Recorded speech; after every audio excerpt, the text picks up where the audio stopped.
ज्योतिष दीप चैनल में आप सभी का बहुत बहुत स्वागत है। जैसा कि ज्योतिष दीप चैनल के माध्यम से किसी भी आवास में निर्माण कार्य कराते समय गृहस्वामी और परिवार जनों की आवश्यकता के अनुसार कक्षों का निर्माण कराया जाता है तथा अन्य जो पारिवारिक सुख सुविधा हैं उनके अनुसार अनेक प्रकार के निर्माण कराए जाते हैं, जो अपने अपने स्थान पर यदि उचित समय पर उचित स्थान पर होते हैं तो उनका विशेष लाभ विशेष रूप से गृहस्वामी और परिवार जनों को प्राप्त होता है। आवास में जैसा कि आप ज्योतिष दीप चैनल के माध्यम से कि शयन कक्ष बहुत ही अत्यावश्यक है, उससे भी अधिक रसोई घर और अत्यावश्यक है। रसोई से की भी तुलना के समान स्नान घर टॉयलेट भी बहुत आवश्यक है। इसी प्रकार से किसी भी आवास में अध्ययन कक्ष भी बहुत आवश्यक है और इसी प्रकार से किसी भी आवास में स्वागत कक्ष, क्योंकि आप जानते हैं कि जहां भी कोई भी परिवार रहता है तो उसका सामाजिक तौर पर कहीं न कहीं अनेक प्रकार के संबंध होते हैं।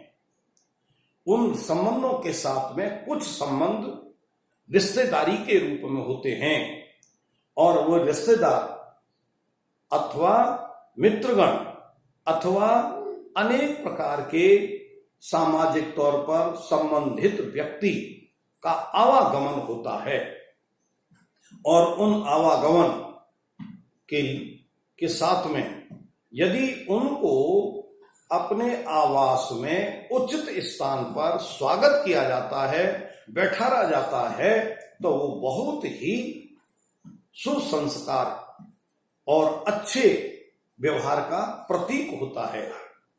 कोई भी जातक किसी भी जातक के घर पर आता है तो उसको अतिथि के नाम से पुकारा जाता है और हमारे शास्त्रों में लेख है कि अतिथि देवो भव। अतिथि जो है देवता के समान होता है और उस अतिथि का जिस प्रकार से हम देवताओं की पूजा करते हैं उसी प्रकार से अतिथि की भी पूजा होनी चाहिए, सत्कार होना चाहिए, सम्मान होना चाहिए। अतिथियों का विशेष रूप से 4 प्रकार से हमारे शास्त्रों में स्वागत और आतिथ्य के रूप में जो स्वागत किया जाता है वो 4 प्रकार से है।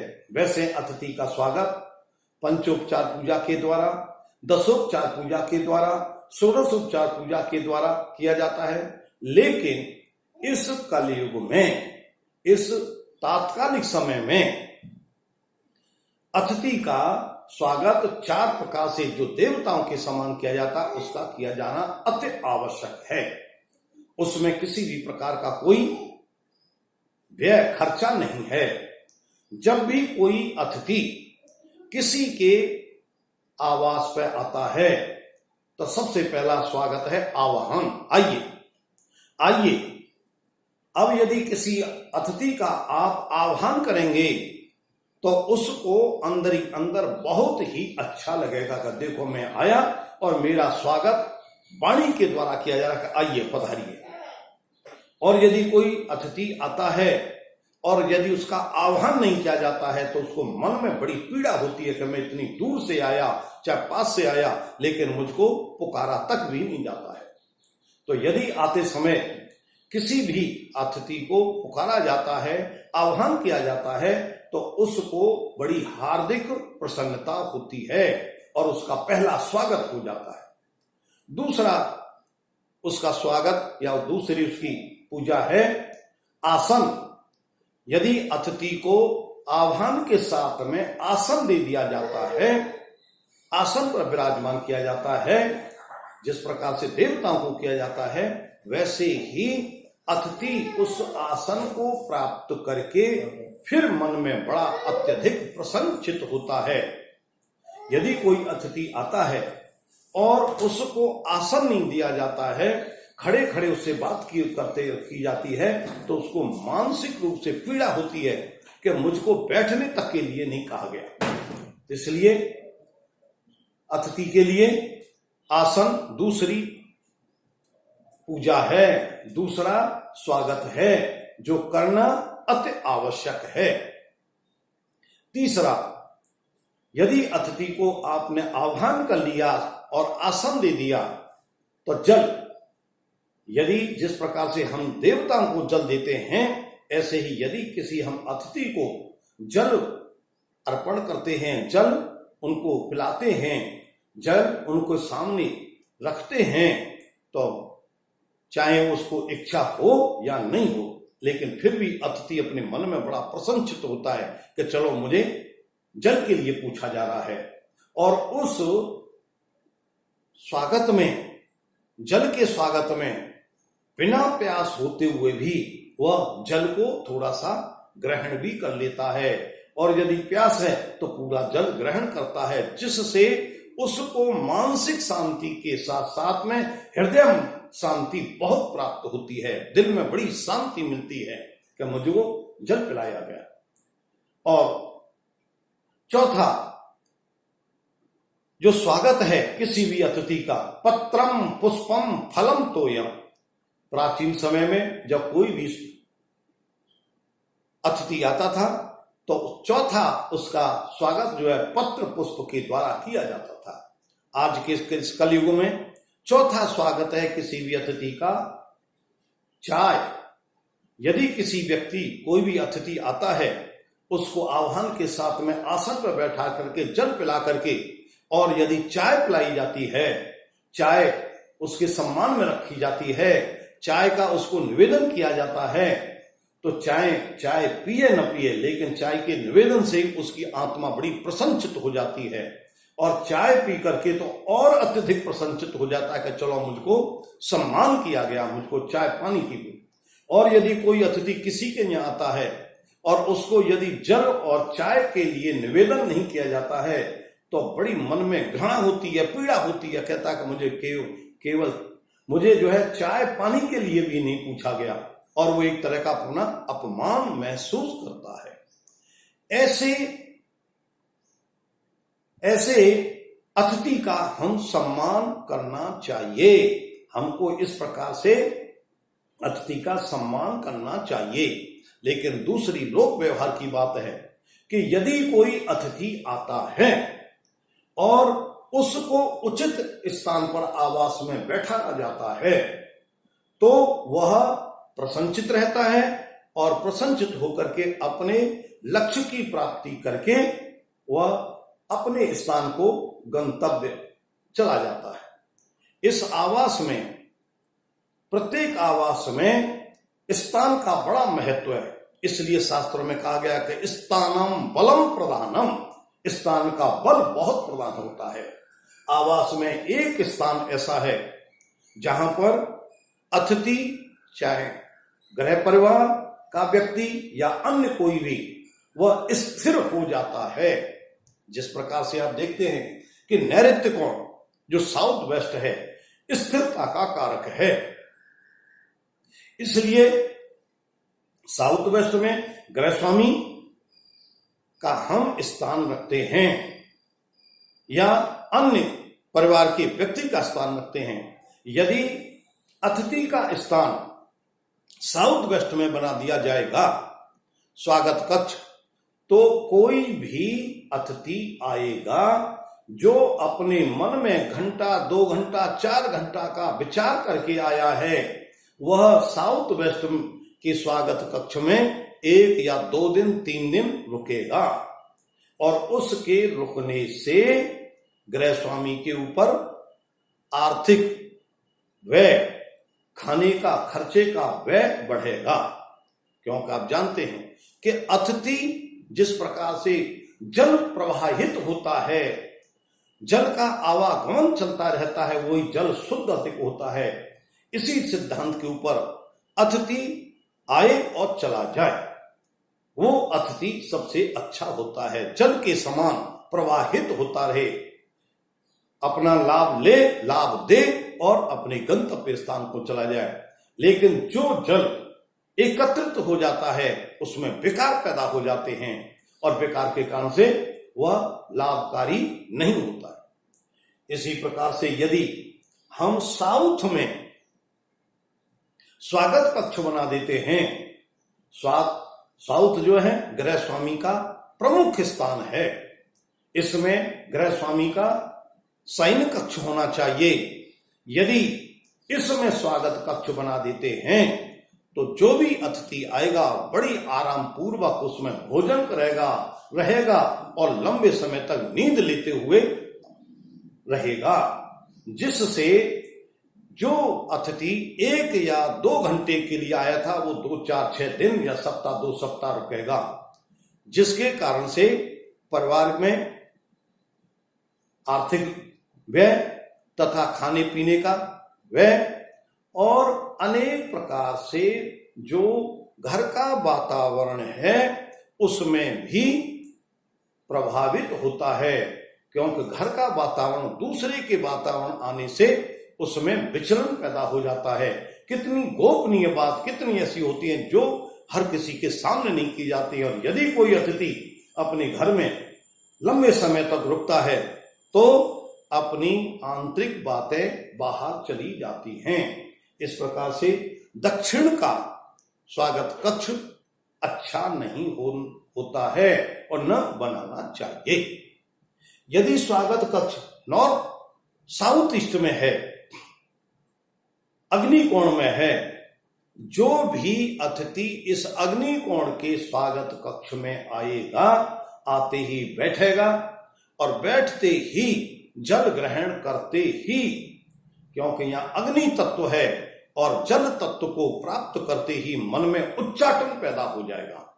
और जब मन में उच्चाटन पैदा होगा तो वो तुरंत वहां से जाने का प्रयास करेगा, पलायन करेगा और वह चला जाएगा, जो गृह स्वामी के लिए, परिवारजन के लिए उचित ही होगा।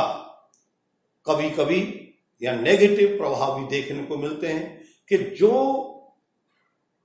अतिथि जिसको परिवार वाले गृह स्वामी कुछ लंबे समय तक रखना चाहते हैं, लेकिन वह अग्नि के प्रभाव से, अग्निकोण के प्रभाव से अधिक समय नहीं रुक पाता है, तो वैसे व्यवहार की दृष्टि से तो बहुत ही उचित है। लेकिन कभी कभी या मन में दूसरा विकार भी पैदा हो जाता है। यदि इस स्थान के बजाय हम स्वागत कक्ष ईस्ट में रखते हैं तो जो ईस्ट का जो स्वागत कक्ष होगा वह सामान्य रूप से होगा। कोई भी अतिथि आएगा अपने कार्य से आएगा या गृह स्वामी के कार्य से आएगा, अपना काम या अपने संबंधी के काम से, जिसके भी परिवार में आ रहा है, जिसके भी आवास में आ रहा है, उससे संबंधित कोई भी कार्य लेके आ रहा है, तो वह कार्य जो है अपने उचित समय पर अल्प समय में पूरा करके अपने स्थान को चला जाता है, जो उस अतिथि के लिए भी लाभकारी होता है और गृह स्वामी के और घर परिवार के लिए भी लाभकारी होता है। इसलिए ईस्ट का जो स्वागत कक्ष है वह सामान्य रूप से शुभ है, अच्छा है। यदि यही स्वागत कक्ष नॉर्थ ईस्ट में बनाया जाता है, नॉर्थ ईस्ट का स्वागत कक्ष सर्वश्रेष्ठ होता है और इसमें कोई भी अतिथि आता है तो वो पॉजिटिव रेज लेके आता है, उसके मानसिक जो है विचार बहुत ही अच्छे होते हैं, कल्याणकारी होते हैं। यदि कोई अतिथि किसी के यहाँ आए और कल्याणकारी भावना से आवे, शुद्ध विचार से आवे और शुद्ध विचार दे के जाए और एक काम के बजाय 4 काम करके जाए, तो वह अतिथि सबसे ज्यादा लाभकारी होता है। इसलिए हमारे शास्त्रों के अनुसार नॉर्थ ईस्ट का स्वागत कक्ष सर्वश्रेष्ठ माना जाता है। इसमें जो भी अतिथि आता है वह बहुत ही पॉजिटिव एनर्जी के साथ आता है और घर में आकर के अपने लक्ष्यों को और दूसरे के लक्ष्यों को पूरा करता है, कल्याणमयी बात करता है और कल्याणमयी बात करके अपने कार्यों को पूरा करता हुआ अपने स्थान को चला जाता है, जो सबसे ज्यादा लाभकारी और शुभकारी माना जाता है। इसी प्रकार से यदि स्वागत कक्ष हम नॉर्थ में रखते हैं, नॉर्थ दिशा भी, हमारी उत्तर दिशा भी गतिज ऊर्जा का कारक है, लक्ष्मी का कारक है। यहां पर कोई भी अतिथि आएगा वह धन समृद्धि से संबंधित, धन से संबंधित वार्तालाप करेगा और उस वार्तालाप में स्वयं को धन से लाभान्वित करेगा और दूसरों को भी करेगा, गृह स्वामी को भी करेगा, जिससे धन की आवृत्ति होती है, धन का आवागमन होता है, धन से लाभ प्राप्त होता है। यदि ऐसा होता है तो वह भी स्वागत कक्ष अच्छा माना जाता है, वो भी श्रेष्ठ माना जाता है। इसलिए उत्तर में भी स्वागत कक्ष अच्छा होता है। यदि यही स्वागत कक्ष नॉर्थ वेस्ट में है, नॉर्थ वेस्ट विशेष रूप से गतिज ऊर्जा का स्थान है, यहां मूवमेंट बहुत है, कोई चीज रुकती नहीं है, लगातार चलती रहती है। यदि इस स्थान पर स्वागत कक्ष है तो कोई भी अतिथि आएगा, वह जिस उद्देश्य से आया है उस उद्देश्य को तत्काल गृह स्वामी या घर परिवार के जनों के सामने व्यक्त करेगा और वहां से चल देगा।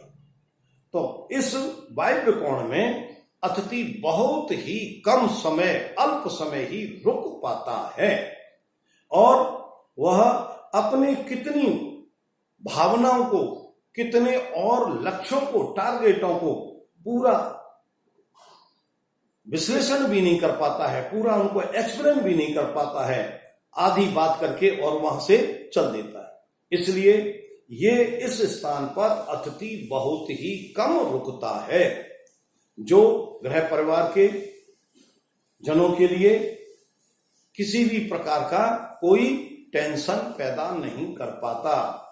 इसलिए नॉर्थ वेस्ट को भी सबसे श्रेष्ठ अच्छा स्थान मानते हैं।